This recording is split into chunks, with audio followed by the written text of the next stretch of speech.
श्री सद्गुरु महाराज की जय। प्रातः स्मरणीय अनंत श्री भूषित परमाराध्य संत सद्गुरु महर्षि में ही परमहंस जी महाराज का प्रवचन घुशक नदी में जाए।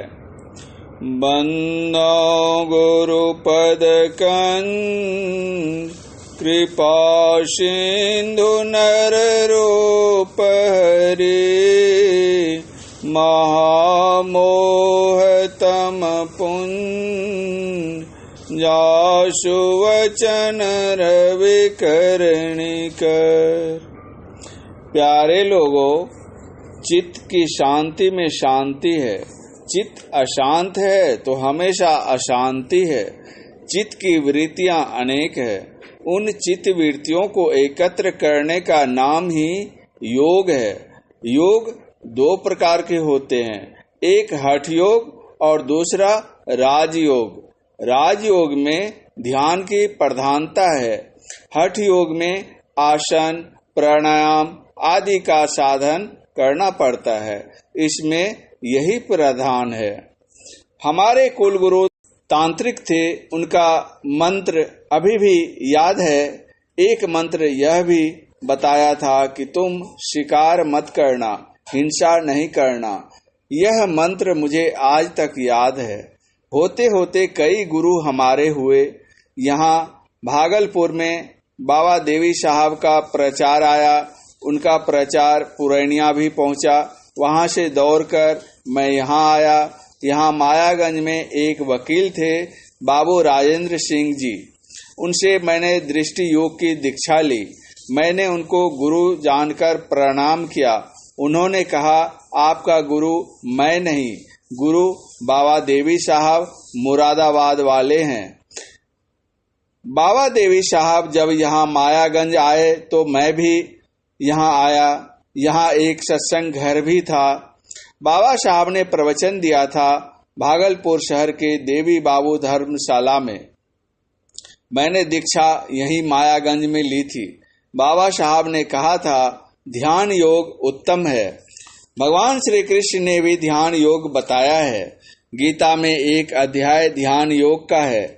प्राणायाम योग का कोई अध्याय गीता में नहीं है। खोज कर देख लीजिए। ध्यान के लिए बात प्रत्यक्ष है।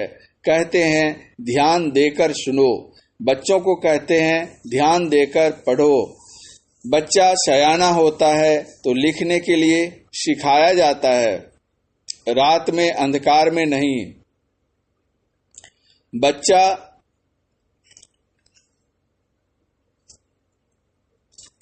नहीं पूछता है कि क्यों कहूं, क्यों कहूं। बच्चे में श्रद्धा होती है। इसी तरह जो श्रद्धाशील हैं उनको ज्ञान होता है। जो श्रद्धाशील नहीं है उनको कोटि जन्मों में भी ज्ञान नहीं होता।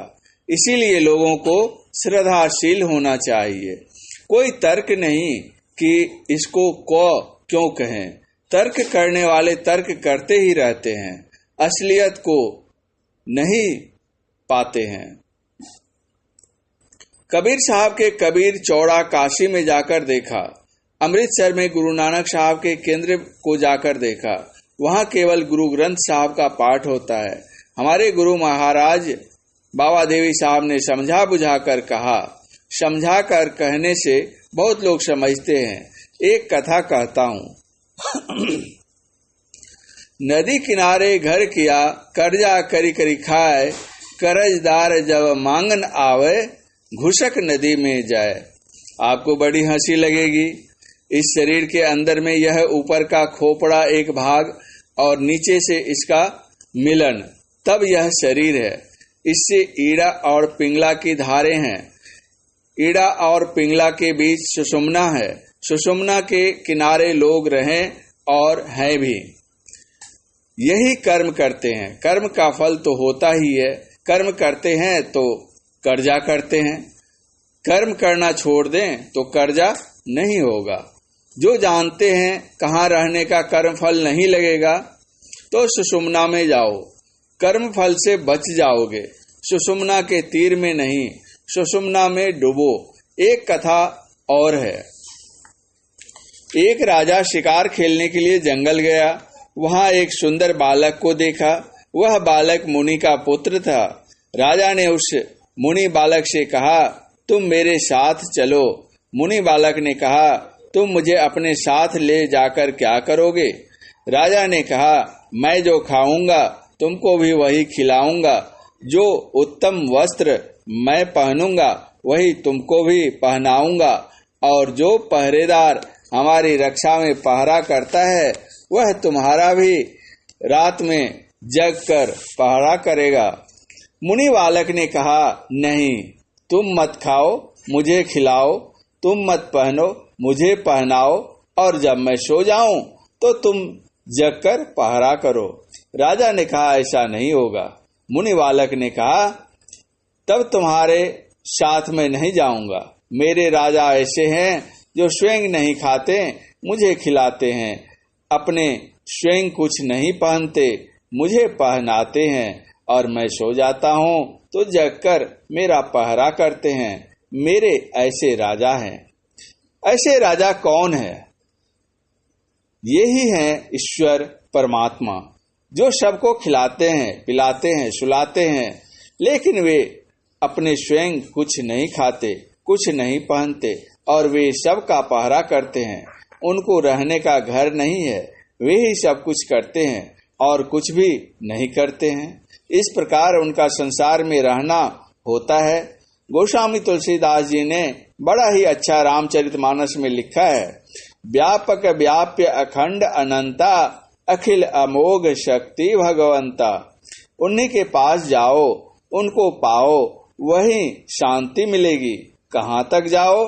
तो संत दादू दयाल जी महाराज ने कहा, अविगत अंत अंत अंतर पट, अगम अगाध अगोई। अंतर के अंतिम पट में चले जाओ। अंतर पट में क्या मिलेगा? अंत करो तो वह मिलेगा जो अगम अगाध है और कहने में आने योग्य नहीं है। इसी को गोस्वामी तुलसीदास जी महाराज ने लिखा, निरुपम न उपमा आन, राम समान राम निगम कहे, जिमि कोटि शत खद्योत सम रवि, कहत अति लघुता लहे। कितनी ही उपमा दो तो वह वैसी ही होगी जैसे करोड़ों जुगनुओं को सूर्य के समान कहना। राम के लिए कोई उपमा नहीं है। सब में रहते हुए सबसे निर्लिप्त हैं। वे बाहर में प्रत्यक्ष नहीं है। अंदर में जाने से बाहरी ज्ञान से छूट जाता है, तब ईश्वर दर्शन होता है। इंद्रिय ज्ञान से यहाँ तक कि जहाँ मन बुद्धि आदि छूट जाएं, वहाँ दर्शन होगा। लेकिन जिसको समाधि कहते हैं वह तुड़िया तीतावस्था में होती है। थोड़े में संतुष्ट होने की आदत डालो। जो लालची है उसको शांति नहीं मिलेगी। शेख सादी ने कहा है, कनायत तभंगर कुनद मर्दरा। मतलब है संतुष्टि आदमी को मातबर बना देती है। यह दुनिया के तमाम लालचियों को कह दो। वे दूसरे देश के थे, लेकिन बात उन्होंने ठीक कही है। आदमी को शांति चाहिए तो ईश्वर को पाना चाहिए। ईश्वर को पाने के लिए अपने अंदर चलना चाहिए। अंतर चलने के लिए देखना और सुनना होगा। इसलिए दृष्टि साधन और शब्द साधन कीजिए। गुरु नानक देव जी ने कहा है, शब्द तत्व बेड़ संसार, शब्दु निरालमु अपर अपार, शब्द विचारिक तरे बहुभेषा, नानक भेद न शब्द अलेशा, शब्द सुरति भया परगाशा, शम को करे शब्द की आशा, पंथी पंखी शिव नित राता, नानक शब्द शब्द पछाता, हाट बाट शब्द का खेलो, बिनु शब्द क्यों होवे मेलो, सारी सृष्टि शब्द के पाछे, नानक शब्द घटे घटिया छे। जो शब्द का अभ्यास करता है, नादानुसंधान करता है, वह ईश्वर को पाता है। बच्चा जन्म लेता है तो वह देखता है और सुनता है। तमाम संसार में देखना और सुनना है। तमाम कॉलेजों में देखना और सुनना है। देखना और सुनना बंद हो जाए तो कोई काम नहीं होगा। इसीलिए बाबा साहब ने दृष्टि योग और शब्द योग करने कहा। परम पूज्य गुरुदेव का यह प्रवचन महर्षि मेही आश्रम कुप्पा घाट भागलपुर में दिनांक 24/12/1978 ईस्वी को हुआ था।